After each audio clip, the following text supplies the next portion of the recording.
Assalamualaikum warahmatullahi wabarakatuh. Alhamdulillah bini'matihi tatimmus salihah. Salatan wa salaman ala habibillah Sayyidina Muhammadin Rasulillah sallallahu alaihi wasallam. Saudara, sahabat dan seluruh para pejuang dakwah, pejuang kebenaran dimanapun saat ini antum semuanya berada, mudah-mudahan Allah Subhanahu wa taala merawat iman yang ada dalam dada masing-masing kita dan Allah mengistiqomahkan kita dengan kesabaran yang tiada putus. Amin ya rabbal alamin. Salawat dan salam kita untuk kekasih Allah Sayyidina Muhammad Rasulullah sallallahu alaihi wasallam. Hadis yang ke-26 dari kitab Arba'in Maqdisiyah kita, yakni tentang bumi Syam sebagai negeri resmi, sebagai pusat ribat yang tidak pernah berhenti, tidak pernah terputus, sempadan sehingga hari kiamat, dan tempat tinggal orang-orang beriman. Ini dia hadis yang selama ini terdengar begitu santer di telinga kita, berulang-ulang ketika bicara Palestina, pasti hadis ini sering dibacakan. Sekarang kita ingin lebih mendalami, menyelami, lebih agak rinci dan serius. Hadis yang ke-26, An Salamah bin Nufail al-Kindi, dari Salamah ibnu Nufail al-Kindi. Qala, dia berkata, kuntu jalisan inda Rasulillah sallallahu alaihi wasallam. Aku duduk di samping Rasulullah sallallahu alaihi wasallam. Faqala rajul, ada seorang laki-laki bertanya kepada Rasulullah atau berkata kepada Rasulullah sallallahu alaihi wasallam, ya Rasulullah, wahai Rasulullah, adzala au ahanan nasul khayla, manusia telah memandang remeh kuda-kuda perang, atau manusia telah menganggap tidak lagi dibutuhkan kuda-kuda perang. Wa wada'us silah, dan manusia sudah mulai meletakkan senjata-senjatanya. Wa qalu, mereka mengklaim, la jihada qad wada'atil harbu auzaraha, tidak ada lagi jihad, dunia sudah aman, tidak ada lagi perang, dunia sudah terkondisikan, ya. Fa aqbala Rasulullah sallallahu alaihi wasallam. Mendengar itu, Rasulullah menghadapkan seluruh tubuhnya, biwajihihi, dan wajahnya full menghadap kepada yang berkata. Waqala, dan dia berkata, kadzabu, bohong, bohong. Al-ana ja'al qital, sekarang juga perang telah datang. Apa maksud daripada hadis Nabi ini? Ketika ada orang-orang yang menyangka perang sudah selesai, Islam sudah menang, agama sudah sempurna. Jadi ini kejadiannya adalah setelah turunnya ayat terakhir, ya, al-yauma akmaltu lakum dinakum, hari ini telah sempurna agama kamu, dan seterusnya. Dan Futuh Makkah sudah terjadi, Makkah sudah ditaklukkan, tidak ada negeri kecuali Islam sudah masuk dan sampai ke dalamnya. Maka orang-orang mengklaim nggak ada lagi perang, dah selesai dah perang, ya, semua urusan terkait dengan perang dah tuntas, kita sudah menang, ya. Maka mereka mulai menelantarkan kuda-kuda perang, dalam artian nggak lagi diurus, nggak lagi terus dilatih. Kemudian senjata-senjata mulai digantungkan, disimpan, ya. Mendengarkan ini, Rasulullah mengatakan bohong, ya. Bohong dalam artian apa? Itu nggak benar, gitu maksudnya. Itu nggak benar. Al-ana ja'al qital, sekarang perang telah datang, ya. Dan Rasulullah mengatakan, ju'ila rizqi tahta dhilli rumhi, dijadikan rezekiku di bawah naungan tombakku, ya. Bu'istu baina yaday sa'ah bisayf, ya. Aku diutus menuju kepada kiamat itu dengan pedang yang tetap standby, ya. Dalam artian apa? Umat ini ditakdirkan oleh Allah kaya-kaya. Islam ini dimanapun berada, negerinya makmur, kekayaan alamnya melimpah. Dan negeri-negeri kafir rata-rata miskin-miskin, ya. Negeri kafir rata-rata fakir-fakir. Dan mereka akan terus berusaha keras bagaimana merampok tanah-tanah Islam, berusaha terus bagaimana menjarah harta kekayaan kaum muslimin yang memang kaya raya. Nah, apabila umat ini tidak melindungi harta kekayaan dan tanahnya yang sangat baik dan subur itu dengan senjata, dalam artian tidak standby selalu untuk siap berperang melindungi harta kekayaan tanah air miliknya, pasti dirampok, dirampas.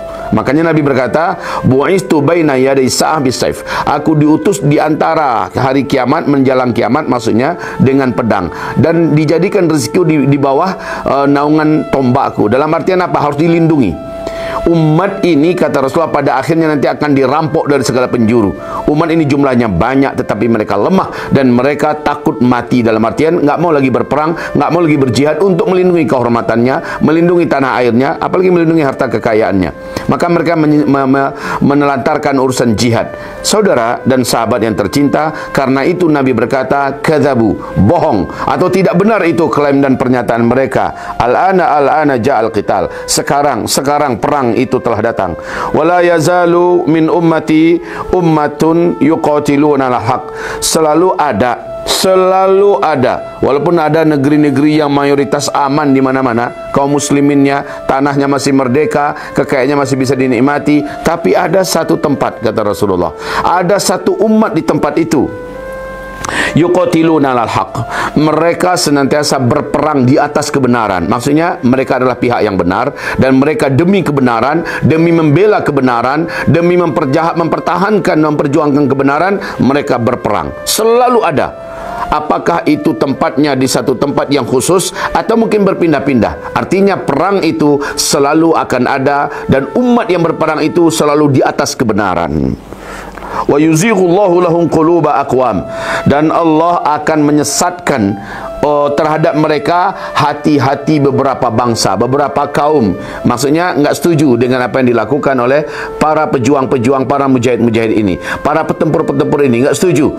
Bagi mereka lebih baik serahkan saja tanah kita daripada perang, lebih baik serahkan saja kampung halaman kita daripada perang. Ayolah kita ngungsi aja daripada perang, ya. Dan juga ada yang berkata, ya ini memang dah zamannya orang-orang kafir yang berkuasa, udahlah surga kita di akhirat saja, enggak usah urus lagi surga yang ada di dunia. Selalu ada, kata Rasulullah, hati dari beberapa kaum yang tersesat, dalam artian mereka tidak setuju dengan para pejuang. Itu selalu ada. Saudara dan sahabat tercinta, wa yarzuquhum minhum hatta taqumas saah. Tetapi Allah tetap akan memberi rezeki, ya. Allah akan tetap memberi rezeki kepada para pejuang-pejuang ini sampai hari kiamat. Memberi rezeki bagaimana? Mungkin dengan ghanimah perang, itu rezekinya. Penaklukan demi penaklukan, itu rezekinya. Terjaganya harta kekayaan tanah air, itulah rezekinya. Kemenangan demi kemenangan, itulah rezekinya. Syahid, dan itu adalah rezekinya. Makanya ketika dikatakan oleh Nabi SAW, wa yarzuquhum, dan Allah memberi rezeki kepada mereka, minhum, dari mereka, dari orang-orang yang membenci para pejuang, dari orang-orang kafir, orang-orang munafik dan seterusnya yang menyakiti umat Islam dan menyakiti kaum muslimin, merampas tanah kaum muslimin, serta menjarah, mengeksploitasi secara batil, brutal dan zalim kekayaan yang ada di dalam bumi kaum muslimin. Mereka ini, kata Rasulullah SAW di hadis ini, Allah akan beri rezeki para pejuang ini melalui mereka. Artinya mereka ditaklukkan, mereka dikalahkan, mereka dihalau, ya, dan ghanimah dari mereka dikuasai dan dimiliki oleh kaum muslimin. Wa hatta ya'tiya wa'dullah, sampai datang janji Allah. Apa itu janji Allah? Yaitu Islam kembali memimpin seluruh dunia di akhir umur dunia. Kita sudah tahu kan 5 fase. Fase pertama, kedua, ketiga Islam memimpin dunia. Fase keempat saat ini nih, Islam sedang tidak memimpin, tapi Allah janji fase kelima Islam akan kembali berkuasa dan memimpin seluruh dunia. Di hadis yang lain Nabi berkata, hatta yanzila al-Masih Isa, sampai turunnya Masih Isa, dan kaum umat Islam berbaiat di belakangnya, bersumpah setia untuk berperang bersamanya sampai Dajjal dibunuh, Yahudi dihabisi, ya, barulah berakhir perang. Maknanya adalah perang dan jihad tidak pernah putus, selalu ada. Baik saudara dan sahabat, di hadis yang lain Nabi berkata, saat ada yang bertanya, sebelumnya sudah kita baca hadis ini, tolong rujuk beberapa hadis sebelumnya dari kajian kita ini, bahwa orang-orang bertanya, di mana mereka? Maka Muadz mengklaim mereka ada di Syam. Ya, Muawiyah dalam khutbahnya memastikan mereka ada di Baitul Maqdis, wa aknafi Baitul Maqdis. Mereka berada di Baitul Maqdis dan di serambi-serambi daripada Baitul Maqdis. Jihad, perang tetap selalu ada, dan puncak jihad dan perang itu adanya di Palestina. Allahu Akbar. Saudara dan sahabat yang tercinta, kemudian Rasulullah melanjutkan pernyataannya, ya, wal khailu ma'qudun fi nawasiha al khairu ila yaumil qiyamah. Kuda perang itu selalu tertambatkan tali-tali tempur yang dikalungkan di lehernya, di hidungnya, kemudian dan itu membawa kebaikan ila yaumil qiyamah, sampai hari kiamat. Masya Allah, dengan kuda. Orang udah dengan pesawat tempur, dengan helikopter tempur, dengan menggunakan rudal-rudal ini dan itu sebagainya, senjata-senjata canggih. Ternyata para mujahidin masih menggunakan kuda-kuda. Saudara dan sahabat yang tercinta, ya, ini yang terbaru. Ya, masalah Afghanistan itu terbaru. Kalau Umar Mukhtar dulu oke lah, ya. Zaman Umar Mukhtar di Libya. Tapi tetap saja apa yang dikatakan oleh Nabi Muhammad SAW tentang kuda-kuda perang relevan sampai hari kiamat. Sampai hari kiamat, kuda perang tetap akan dipakai, walaupun berbagai macam senjata canggih sudah bermunculan dan dipakai dalam perang. Saudara dan sahabat tercinta, terus wa huwa yuha ilayya anni maqbudun ghaira mulabbath, dan telah diwahyukan kepada saya, kata Nabi, setelah saya menerima Islam ini sempurna, setelah Futuh Makkah, setelah saya menyampaikan pernyataan ini, tak lama lagi saya akan diambil oleh Allah. Saya akan wafat, akan meninggal ghaira mulabbath. Enggak ada sedikit pun keraguan dalam hal ini. Tidak ada sedikit pun kesangsian, kepastian saya akan meninggal dunia. Lalu Rasulullah berkata, wa antum tattabi'uni afnadan, dan setelah saya meninggal, satu persatu dari kalian yang ada ini akan nyusul saya, ya, sekelompok demi sekelompok akan nyusul saya.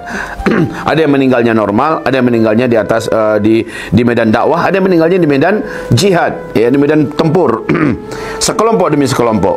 Lalu kata Rasulullah, yadribu ba'dukum riqaba ba'd. Sepeninggalku ini, kalian nanti akan ada saja fitnah sehingga terjadi peperangan antar sesama kalian, dan sehingga kalian akhirnya menghabisi antar sesama kalian. Wa uqru daril mu'minin asyam. Untuk poin yang barusan yang kita lewatkan saja dulu, kita skip walaupun kita sudah dengar terjemahannya, bahwa fitnah pertempuran antar sesama kaum muslimin itu tidak pernah bisa dielakkan, ya, selalu saja ada dan terjadi. Terus terakhir penutupan hadis, wa uqru daril mu'minina asyam, ya, pusat sentral, pusat tinggalnya orang-orang beriman itu adalah Syam. Syam, Syam itu saat ini di zaman kolonial ini sudah dipecah menjadi 4 negara: Yordania, Lebanon, Suria, intinya adalah Palestina. Syam itu dia akan menjadi pusat orang-orang beriman ngumpul di sana. Pusat orang-orang beriman menyatukan semua kekuatan mereka di sana. Kapan ini terjadi, saudaraku? Di penghujung fase keempat kita ini. Ketika Baitul Maqdis telah berhasil dibebaskan, dikumandangkan di Masjidil Aqsa, hayya 'alal khilafah, kekhalifahan kembali menggema, ya, berdirilah kekhalifahan. Maka orang-orang beriman yang punya iman-iman terbaik di muka bumi, dengan ikhlas, dengan sepenuh kesadaran, mereka tinggalkan kampung halamannya, dia tinggalkan tanahnya, dia tinggalkan rumahnya, dia tinggalkan usahanya, mereka bergerak menuju ke sana. Karena ada hadis Nabi yang lain yang menganjurkan bahwa setelah Baitul Maqdis di akhir zaman dibebaskan, dunia akan penuh dalam peperangan, kekacauan, bencana alam dan seterusnya. Tempat yang teraman adalah Palestina. Saudara dan sahabat, saat itulah orang beriman meninggalkan kampung halamannya, tanahnya yang luas, rumahnya yang banyak, gedungnya, usahanya ada di mana-mana. Ya, walaupun keadaan ekonomi sedang kacau-kacaunya, perang sedang hebat-hebatnya, bencana-bencana alam terjadi, tapi dia rela dan tega meninggalkan kampung halamannya itu demi untuk berkumpul bersama orang beriman lainnya di bumi Syam. Ya, makanya wa uqru daril mu'minin asyam, ya, pusat sentral sumber daripada negeri daripada orang-orang beriman nanti di akhir zaman itu adalah Syam. Makanya kita dengar para sahabat karena menyangka zaman mereka lah yang dimaksud, lalu mereka berlomba-lomba. Banyak sekali sahabat-sahabat yang akhirnya hijrah ke Syam dan mereka beranak pinak di Syam, meninggal dunia di Syam. Dan pada akhir zaman akan terulang kembali sejarah, orang-orang terbaik, orang-orang yang paling kuat imannya di muka bumi akan bergerak meninggalkan kampung halamannya dan mereka bertempat tinggal di negeri Syam. Mungkin ada yang mengambil posisi di Yordania, di Lebanon, Suria, dan yang terbanyak nanti adalah Palestina. Wallahu alam. Hadis ini pasti, hadis ini kuat dan sahih, ya, diriwayatkan oleh Imam An-Nasai dalam kitab As-Sunannya 3561 dan seterusnya ke bawah. Kita menemukan bahwa dinyatakan perawi-perawi dari hadis ini adalah rijalun thiqat, para lelaki yang sangat kuat dan terpercaya. Baik saudara dan sahabat tercinta, sudah banyak poin yang kita terima dari hadis yang ke-26 ini, ya, tentang bahwa bohong bahwa jihad itu berhenti dan putus. Enggak ada cerita. Jihad dalam artian perang tetap berlanjut. Kemudian akan selalu ada kelompok yang sambung menyambung, ya, tapi pindah-pindah tanah dan negeri. Yang enggak pernah putus itu adalah Palestina, kata Rasulullah sallallahu alaihi wasallam. Kemudian terakhir Rasulullah SAW mengatakan keberkahan kuda untuk dipakai dalam perang selalu terjadi sampai akhir zaman, sampai kiamat. Dan Nabi SAW bersabda, pusat sentral tempat hijrahnya orang-orang beriman di akhir zaman adalah Syam. Hayyakumullah. Mudah-mudahan doa tulus ikhlas antum, mudah-mudahan nabungnya kita semua dengan jujur dan benar, ini menjadi tanda benarnya niat kita di mata Allah Subhanahu wa taala. Jika itu terjadi, jihad telah dimenangkan oleh Allah Subhanahu wa taala untuk para mujahidin di Palestina. Gaung khilafah Islamiyah menggema dan berkumandang dari Masjidil Aqsa, Palestina. Saat itu tabungan-tabungan kita, semua rencana yang telah kita persiapkan dengan matang menjadi saksi di hadapan Allah, dan Allah yang akan menolong kita. Bagaimana cara kita bisa pindah ke bumi yang telah disebutkan oleh Rasulullah, kampung halamannya orang-orang beriman di akhir zaman. Jazakumullahu khairan katsira, taqabbalallahu minna wa minkum.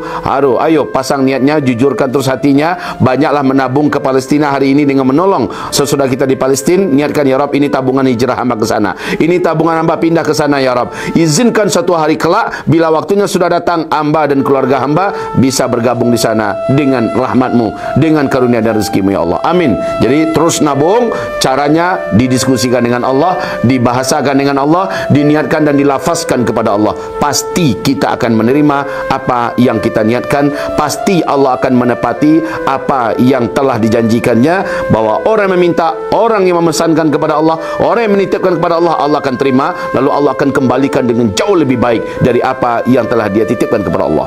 Barakallahu fikum, subhanakallahumma bihamdika, asyhadu an la ilaha illa anta, astaghfiruka wa atubu ilaik. Wassalamualaikum warahmatullahi wabarakatuh.